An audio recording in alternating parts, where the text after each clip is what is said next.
नमस्कार दोस्तों, मैं पंकज वर्मा आप सभी का स्वागत करता हूं। कल मैंने पिछले वीडियो में बात किया था इन्वायरमेंट एंड इकोलॉजी टॉपिक के अंतर्गत IUCN के बारे में। संस्था कैसे कार्य करती है, उसके अंतर्गत संकटग्रस्त जीवों को किस प्रकार से कैटेगराइज किया गया है 9 श्रेणियों में, उसके बारे में बात किए थे। आज हम उसी टॉपिक को आगे बढ़ाते हुए आज हम आपको ये बताएंगे कि IUCN जो है, IUCN के रेट लिस्ट के अंतर्गत भारत की कौन कौन सी प्रजातियां उसमें शामिल है, उसमें भारत की स्थिति क्या है, इस पे हम आज बात करेंगे। तो आइए हम टॉपिक पे चलते हैं सीधा। IUCN के रेड लिस्ट के अंतर्गत भारत की स्थिति, यानी कि भारत के कौन कौन से ऐसे कितने जीव जो है इस रेड लिस्ट में शामिल हैं, इस पर थोड़ा ध्यान दीजिएगा। तो भारत की लगभग अगर कहा जाए तो 7300 प्रजातियां का आकलन जो है इस लिस्ट के अंतर्गत, यानी कि IUCN के रेड लिस्ट के अंतर्गत किया जाता है। इस रेड लिस्ट में अगर हम प्रजातियों की श्रेणी और उसकी संख्या की बात करें तो आपको जैसा कि बताए थे कि रेड लिस्ट में जो शामिल प्रजातियां हैं उसको अगर हम बात करें तो ये जो श्रेणी है उसकी प्रजातियों की श्रेणी है, जैसे EX का मतलब विलुप्त, एक्सटिंक्ट यानी विलुप्त। तो विलुप्त की श्रेणी में भारत की 6 प्रजातियां हैं। प्रजातियों की संख्या कितनी है? 6। और वनों से विलुप्त की श्रेणी में 2 हैं। इसी प्रकार से गंभीर रूप से संकटग्रस्त यानी कि क्रिटिकली इंडेंजर्ड की बात की जाए, गंभीर रूप से संकटग्रस्त की बात की जाए तो 156 है। उच्च संकटग्रस्त यानी कि इंडेंजर्ड की बात की जाए तो 386 है। उसी प्रकार से वल्नरेबल यानी कि संकटग्रस्त की बात करें हम तो 546 है। फिर और जोखिम के निकट अगर हम बात करें तो इसमें जो है 393 है। न्यूनतम सरोकार युक्त की बात की जाए, यानी न्यूनतम सरोकार युक्त की मतलब कि भविष्य में जो है इस श्रेणी में पहुंच सकते हैं, जोखिम के निकट पहुंच सकते हैं ऐसे जीव। और जब जोखिम के निकट में पहुंचने वाले हैं जो उसके बाद फिर संकटग्रस्त में पहुंचते हैं, यानी इस प्रकार से धीरे धीरे। तो यहाँ पे न्यूनतम सरोकार यानी कि इसको कम प्रोटेक्शन की ज़रूरत है, लेकिन ज़रूरत है उसको, अभी से ध्यान देने की ज़रूरत है। तो उसमें है 4914, सबसे ज़्यादा इसी में है। और डाटा डिफिशियंसी यानी कि आंकड़े अपर्याप्त जो हैं कितने के हैं? 911। तो टोटल 7311 होता है, लेकिन वही राउंड फिगर में हम जो है 7311 जंतुओं को IUCN के रेट लिस्ट में शामिल किया गया है। ये जो प्रजातियां हैं भारत की प्रजातियां हैं। अब हम इसके अंतर्गत जो प्रमुख प्रजातियां हैं उसको थोड़ा सा एक बार हम जो है देखते चलें, क्योंकि देखिए इसमें अब सब इम्पॉर्टेंट नहीं है परीक्षा की दृष्टि से। ये सब इतना 7311 प्रजातियां हैं, सब इम्पॉर्टेंट नहीं है। इम्पॉर्टेंट कौन है? जो हाल फिलहाल में चर्चा में रहा, अगर आप पेपर वगैरह पढ़ते हैं, न्यूज़ देखते हैं, तो जो अगर हाल फिलहाल में चर्चा में रहा है किसी प्रकार से भी, तो वो जो है परीक्षा के लिए आपको इम्पॉर्टेंट है। उसके अलावा जिसके प्रोटेक्शन के लिए सरकार द्वारा कुछ अहम कदम उठाए गए हैं विशेष तौर पे, है कि नहीं, तो वो इम्पोर्टेंट हो जाता है। तो हम उन्हीं कुछ इम्पॉर्टेंट जो भारत के प्रजातियां हैं उनके बारे में हम आपसे बात करेंगे। जो तो जैसे देखिए आगे हम बात करते हैं CR के अंतर्गत संकटग्रस्त प्रजातियां। CR मतलब क्रिटिकली एंडेंजर्ड, यानी गंभीर रूप से संकटग्रस्त जो पक्षी प्रजातियां हैं उसके बारे में बात करेंगे हम। तो पक्षी प्रजातियां कौन कौन है? देखिए हम गिद्ध की बात करें, गिद्ध के संदर्भ में आपको हम जो है इन्वायरमेंट एंड इकोलॉजी की पहली क्लास है उसमें हम गिद्ध पर एक उदाहरण दे करके, मतलब जो है केस स्टडी के रूप में उस पर जो है हम आपसे बात किए हैं। तो उस वीडियो को आप ज़रूर देखिएगा, आपको बहुत ज़्यादा बेहतर तरीके से समझ में आ जाएगा कि किसी भी जीव का हमारे पारिस्थितिक तंत्र में, हमारे पर्यावरण में कितना रोल होता है, ये उस वीडियो से पता चल जाएगा। तो हम ये बात कर रहे हैं कि क्रिटिकली इंडेंजर्ड यानी कि उसके अंतर्गत शामिल जो जीव हैं वो कौन कौन है? तो एशियाई या ओरिएंटल, उसी को कहते हैं सफ़ेद गिद्ध। इसका 90% जो है, 98% जो है प्रजाति समझिए कि समाप्त हो चुका है। कुछ ही बचने की, कुछ ही बच रहा है। अगर सरकार द्वारा इसको संरक्षित नहीं किया गया तो ये जो है क्या हो जाएंगे? विलुप्त हो जाएंगे। तो ये हो गया। फिर भारतीय गिद्ध, देखिए गिद्ध में भी बहुत सारा प्रकार होता है। अभी भारतीय गिद्ध की बात कर रहे हैं तो इसमें विशेषकर भारत में पाया जाता भी है अभी। तो इसके मिश्रित रंग होते हैं, इसके चोंच जो है लंबी होती है और इसका रंग क्या होता है, मिश्रित होता है। उसी प्रकार फिर एक है पतली चोंच वाला गिद्ध, ये भी भारत में पाया जाता है।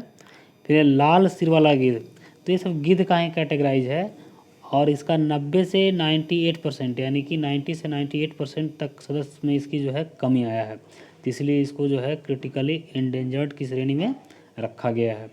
तो ये चीज़ें आपको समझना है यहाँ पे कि ये IUCN के CR की श्रेणी में है, यानी कि गंभीर रूप से संकटग्रस्त की श्रेणी में है कि नहीं। इसके अलावा हम और बात करें, ग्रेट इंडियन बस्टर्ड काफ़ी चर्चा में रहा भी है। ग्रेट इंडियन बस्टर्ड ये जो है वर्तमान में सिर्फ राजस्थान के कुछ ही क्षेत्रों में पाया जाता है। इसकी सदस्य संख्या में काफ़ी तेज़ी से गिरावट आई है। इसकी गिरावट का कारण यह है कि प्रदूषण का स्तर बढ़ा है, शिकार इसका बढ़ा है, इकोलॉजिकल नीच में परिवर्तन हुआ है। इकोलॉजिकल नीच जैसा कि आप पिछले वीडियो में आपको बताए हैं कि इकोलॉजिकल नीच क्या होता है, यानी किसी भी जीव के लिए जो भौतिक, रासायनिक, जैविक दशाएं होती है वो अगर अनुकूल है, इसका मतलब उसके लिए इकोलॉजिकल नीच सही है कि नहीं। तो यहाँ पे उसमें अगर परिवर्तन होता है तो इस स्थिति में जो है किसी भी प्रजाति के लिए संकट की स्थिति उत्पन्न हो जाती है। तो एक ग्रेट इंडियन बस्टर्ड के बारे में याद रखिएगा, एक पक्षी है जो IUCN के रेड लिस्ट में शामिल है और एक कहाँ का प्रजाति है, भारत का समझिए स्थानीय प्रजाति है ये। इसी प्रकार से हम आगे बात करें अब जलीय प्रजातियों की CR में शामिल यानी कि क्रिटिकली इंडेंजर्ड में जो है IUCN के गंभीर रूप से संकटग्रस्त श्रेणी में जो शामिल किया गया है भारतीय जलीय प्रजातियां, इसकी स्थिति देख लेते हैं इसमें कौन कौन है। तो इसमें जो है घड़ियाल का नाम है, घड़ियाल है, आप जानते होंगे घड़ियाल, मगरमच्छ, भारतीय गेवियल, लंबी नाक वाला मगरमच्छ है ना, ये सब जो है इसका भी स्थिति जो है संकटग्रस्त की श्रेणी में है, गंभीर रूप से संकटग्रस्त की श्रेणी में है। इसके क्षय का कारण की बात करें हम तो इसका शिकार बढ़ा है, इसके चमड़ा वगैरह के यूज के लिए जो है तस्कर लोग इसका शिकार कर देते हैं। जलीय प्रदूषण बढ़ने के कारण भी इसके लिए एक समस्या उत्पन्न हुई है। जल क्षेत्रों का जो संकुचन हुआ है कि नहीं, उसके कारण भी जो है इस तरह की समस्या इनके लिए उत्पन्न हो रही है। इकोलॉजिकल नीच में परिवर्तन हो रहा है, ये भी जो है एक फैक्टर है। तो देखिए इसमें मोस्टली जो क्षय के कारण होंगे, इसके क्षरण के कारण होंगे, तो जैसे अब प्रदूषण की बात की जाए तो प्रदूषण हर जीव के किसी भी प्रजाति के विलुप्ति के लिए प्रदूषण एक कॉमन फैक्टर है। इकोलॉजिकल नीच में परिवर्तन एक कॉमन फैक्टर है, शिकार जो है एक कॉमन फैक्टर है कि नहीं। तो इन सब चीज़ों को जो है आप ध्यान में रखिएगा, है ना, ये सब चीज़ एक कॉमन सेंस की चीज़ है, आप आराम से इस चीज़ को समझ जाइएगा, है ना। इसके अलावा अगर हम बात करें EN में, ये तो CR में हो गया, यानी कि गंभीर रूप से संकटग्रस्त भारत के जलीय जीव जो हैं ये हैं प्रमुख, सब की बात नहीं की हम, ये प्रमुखता ये है। इसके अलावा हम अगर इंडेंजर्ड की बात करें जो संकटग्रस्त की श्रेणी में है कि नहीं, तो उसमें इंडेंजर्ड का मतलब यहाँ पे हो गया उच्च संकटग्रस्त, है कि नहीं। तो यहाँ पे कौन कौन है, यहाँ पे गंगा डॉल्फिन है, सिंधु डॉल्फिन है और ब्लाइंड रिवर डॉल्फिन है।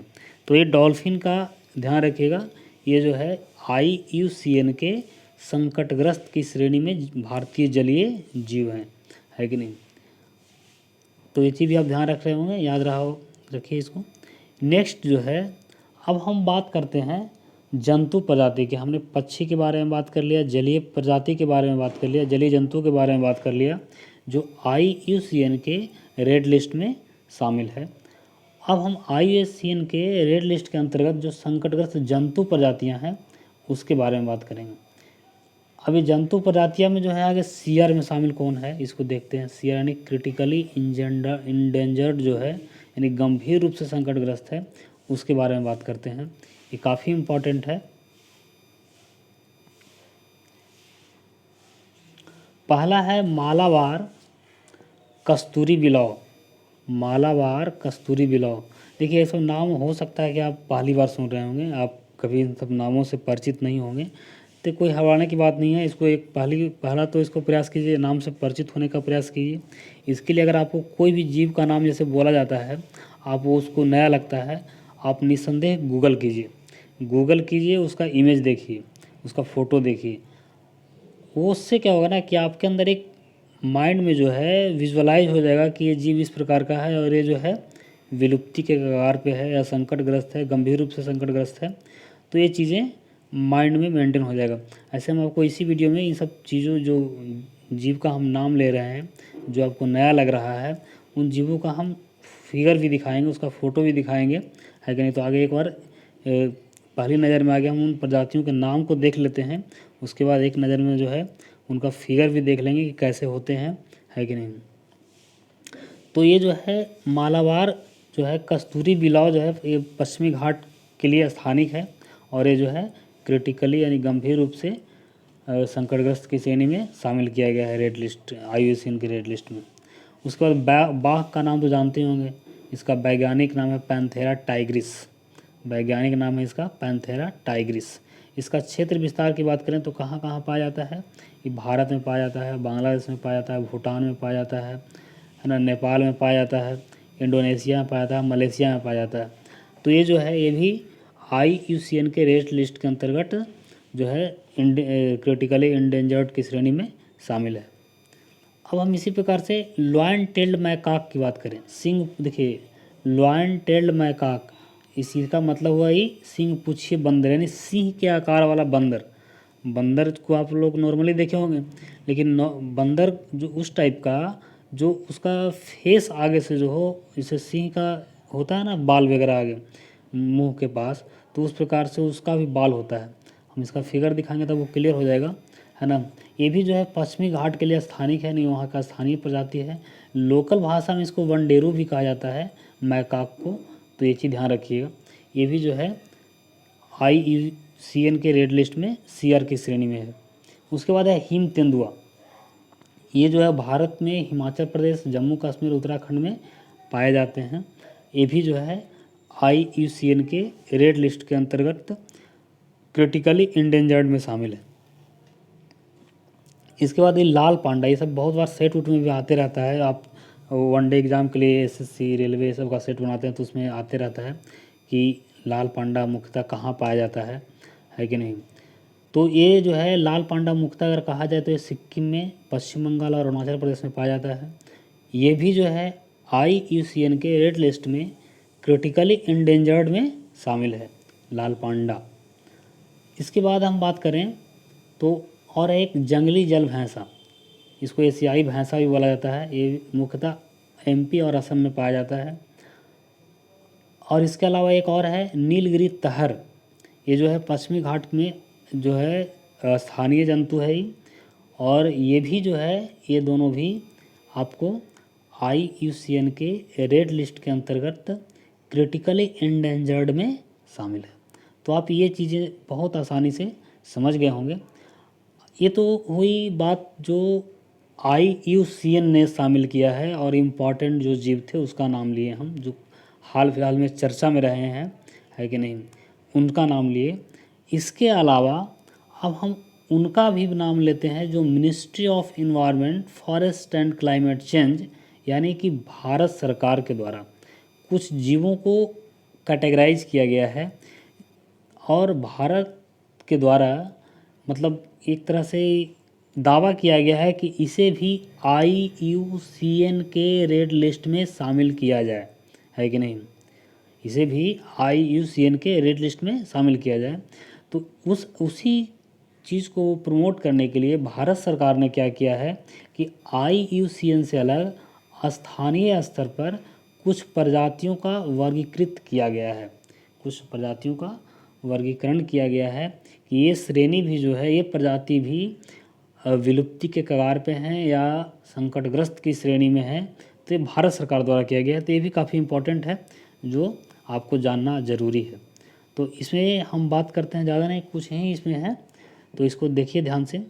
इसमें पहला है लेदर बैक कछुआ, ल्यूथ टर्नबैक कछुआ, और एक है ट्रंक कछुआ। ये जो है कछुआ जो है का पाए कहाँ जाते हैं, पहले ये ध्यान रखिएगा। मुख्यतः जो है कछुआ सागरीय भाग में पाए जाते हैं। आप लोग कभी देखे होंगे ये जो सागर के रेतीले सागरीय तट होते हैं उसी के स्थान पे ये अंडा देते हैं और अपना जनसंख्या में जो है वृद्धि करते हैं। अक्सर होता क्या है कि मानवीय हस्तक्षेप के कारण, यानी आप लोग जैसा कि जानते हैं कि सागर किनारे है ना, एक पर्यटन को बढ़ावा काफ़ी दिया जाता है। पर्यटन को बढ़ावा देने का मतलब है कि वहाँ पे लोग घूमने के लिए जाते हैं, और ये जो घूमने के लिए जहाँ पे जाते हैं उस तट किनारे रेतीले स्थान पे है कि नहीं, वही इसका एक तरह से प्रजनन स्थल है। ये जो कछुआ का जो है प्रजनन स्थल वहीं पे है, और वहाँ पे जब मानवीय हस्तक्षेप होता है, मानव का वहाँ पे प्रवेश होता है, तो ये इसका एक तरह से प्रजनन जो है बाधित होता है। कछुआ का प्रजनन वहाँ पे बाधित होता है। अब बाधित होता है तो जाहिर सी बात है संख्या में कमी आएगा। तो यहाँ पे आपको ये हम बताना चाह रहे हैं कि जब कुछ दिन लॉकडाउन लगा था, पिछले साल भी इस साल भी, तो उन क्षेत्रों में जैसे ही मानव का प्रवेश बंद होता है, इसकी संख्या में जो है वृद्धि होना शुरू हो जाती है। ये जो सागर के जो रेतीले तट होते हैं उसकी खूबसूरती को बढ़ा देता है कि नहीं। उस तरह के आप शायद सोशल मीडिया पर फिगर वगैरह, इमेज वगैरह भी देखे होंगे, है कि नहीं।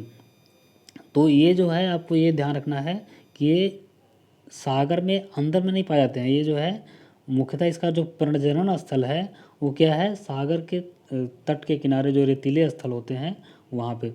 ये पाए कहाँ कहाँ जाते हैं भारत में, तो ये जो है सागरीय तट कहाँ कहाँ पाया जाता है आपको ध्यान होगा। जैसे बे ऑफ बंगाल, बंगाल की खाड़ी हो गई, अरेबियन सी हो गया, इंडियन ओशियन हो गया, तो इन सब चीज़ों में जो है ये पाया जाता है। अब इसके अलावा हम बात करें दूसरा, कश्मीरी स्टैग, जिसको हंगुल भी बोला जाता है, जिसको हंगुल भी बोलते हैं। अब हंगुल कहाँ कहाँ पाया जाता है इसको आगे ध्यान रखिएगा। ये कश्मीर और मुख्यतः हिमाचल प्रदेश में पाया जाता है। इसको जो है कश्मीर के दाची ग्राम, ध्यान दीजिएगा, दाची ग्राम राष्ट्रीय पार्क में इसका संरक्षण किया गया है हंगुल का। कई बार परीक्षा में ये भी पूछ लिया जाता है कि दाची ग्राम राष्ट्रीय पार्क कहाँ है कि नहीं। आपको हम आने वाले कुछ दिन के बाद वीडियो में हम बताएंगे कि राष्ट्रीय पार्क क्या होते हैं, अभ्यारण्य क्या होते हैं, जैव संरक्षित आरक्षित केंद्र क्या होते हैं, इन सब चीज़ों में तकनीकी अंतर क्या होता है, सब चीज़ें पर हम डिस्कस बेहतर तरीके से करेंगे। लेकिन फ़िलहाल अभी इतना ही, इस पर भी ध्यान दीजिए जहाँ हम बता रहे हैं। इसके बारे में क्या है कि एक गंभीर रूप से संकट, इसकी विशेषता क्या है कि गंभीर रूप से संकटग्रस्त है, लेकिन इसको IUCN द्वारा आकलन नहीं किया गया है अभी तक। तो हम ये इसको हम अपने स्तर से, नहीं हम कहने का मतलब भारत सरकार जो है अपने स्तर से इसको इस प्रकार से आकलित करके IUCN को ध्यान आकृष्ट करवाने का प्रयास कर रही है कि आप इसे भी IUCN के रेड लिस्ट में शामिल कीजिए। इसके अलावा हम बात करें आगे, भूरे सिंग वाला हिरन। भूरे सिंग वाला हिरन की बात करें तो ये कहाँ पाया जाता है, तो ये जो है मणिपुर के जो लोकटक झील है। अब देखिए कई बार परीक्षा में आपको यही पूछा जाता है कि लोकटक झील कहाँ पड़ता है, तो ये भी आपको ध्यान रखना है कि लोकटक झील कहाँ पड़ता है, मणिपुर में पड़ता है। और ये मणिपुर के लोकटक झील वाले क्षेत्र में पाए जाते हैं। भूरे सिंग वाला हिरन जो है कहाँ पाए जाते हैं, मणिपुर के लोकटक झील वाले क्षेत्र में।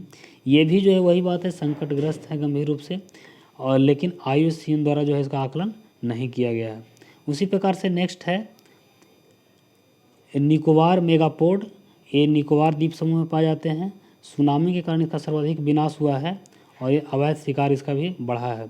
इसके अलावा खराई ऊँट है जो कच्छ गुजरात में पाया जाता है। मैंग्रोव एवं अन्य जलीय पादप को ये खाता है। उसके बाद एक नेक्स्ट है ग्रेट इंडियन हॉर्नबिल, इसको ध्यान रखिएगा। ये पश्चिमी घाट के हिमालय की तराई क्षेत्र में पाया जाता है। इसका भी अवैध शिकार हुआ है और केरल का ये राज्य पक्षी है, इस चीज़ को भी ध्यान रखिएगा। अब इसके अलावा हम इसका इमेज की बात कर लें, इसका थोड़ा सा एक बार,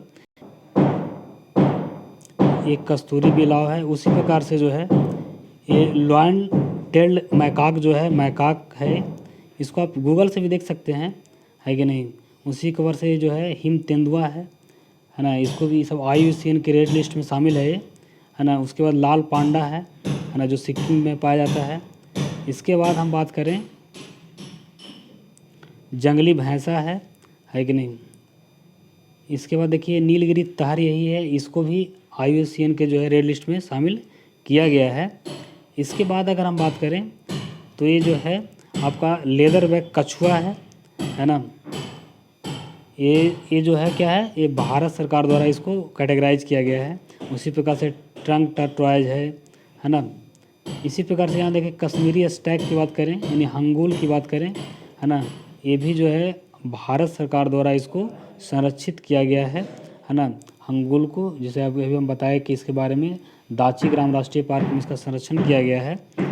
इसके बाद हम बात करें निकोबार मेगापोड की, तो ये जो है ये भी भारत सरकार द्वारा इसको संरक्षित करने का प्रयास किया जा रहा है ना। ये देखिए खाराई ऊँट के बारे में कहा जाता है कि ये अपना भोजन जो है मैंग्रोव एवं अन्य जलीय जीव को खाता है। ऐसे आप लोग जानते हो कि ऊँट जो होता है वो मुख्यतः क्या बोलते हैं, मरुस्थलीय क्षेत्रों में पाया जाता है, लेकिन इसकी विशेषता क्या है, ये जल में तैर सकता है, बहुत गहराई तक चला जाता है जल में तैरते हुए, है ना। जलीय जीवों को भी खाता है ना। तो जैसा कि आप देख सकते हैं ये गुजरात के रण क्षेत्र में पाया जाता है। इसी प्रकार से ग्रेट हॉर्नबिल है ये। तो आपको जो भी जीव का नाम लगे कि हमको नहीं मालूम, इसको आप गूगल करके ज़रूर देख लीजिए। आज के लिए इतना ही, धन्यवाद।